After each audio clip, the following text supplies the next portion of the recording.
জগৎগুরু রামপালজি মহারাজের আদর্শ এবং মানব সেবামূলক কর্মকাণ্ডকে সামনে রেখে কলকাতার চিড়িয়া মোড় এলাকায় আয়োজিত হলো এক সৎসঙ্গ অনুষ্ঠানে উপস্থিত ছিলেন জগৎগুরু রামপালজি মহারাজের শতাধিক ভক্ত এবং শিষ্যরা।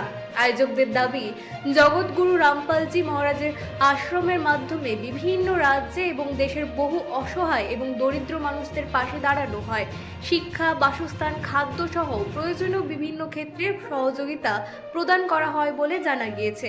শুধু ভারতেই নয়, নেপাল সহ একাধিক দেশেও তার আশ্রম এবং অনুসারী রয়েছে বলে দাবি করেন ভক্তরা। এদিন জগৎগুরু রামপালজি মহারাজের শিষ্য সন্তোষ সাহানির উদ্যোগে ও অন্যান্য ভক্তদের সহযোগিতায় এই সৎসঙ্গের আয়োজন করা হয়। অনুষ্ঠানে গুরুজির বাণী প্রচার, আধ্যাত্মিক আলোচনা এবং মানব কল্যাণমূলক কর্মকাণ্ড তুলে ধরা হয়। Bureau report, রাতদিন news network.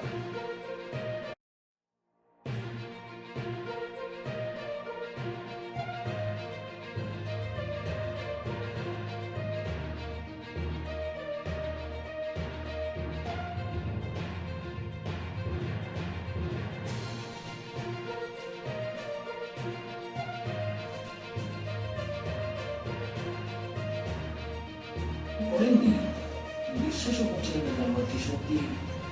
আমি শুনেছিলাম যে এমন তো বিশ্বাস ছিল যে ভগবান জানি না কি কি করে দেন, কিন্তু আজ পর্যন্ত তেমন কিছুই হয়নি। আমিও ছেলেকে বললাম আমার মাথায় হাত রেখে, আর কবির ভগবানের দিব্যি দিয়ে বল যে তুই এই জালি এনেছিস, এটা সেই জালি। সুবর্ণজি কবি पिताजी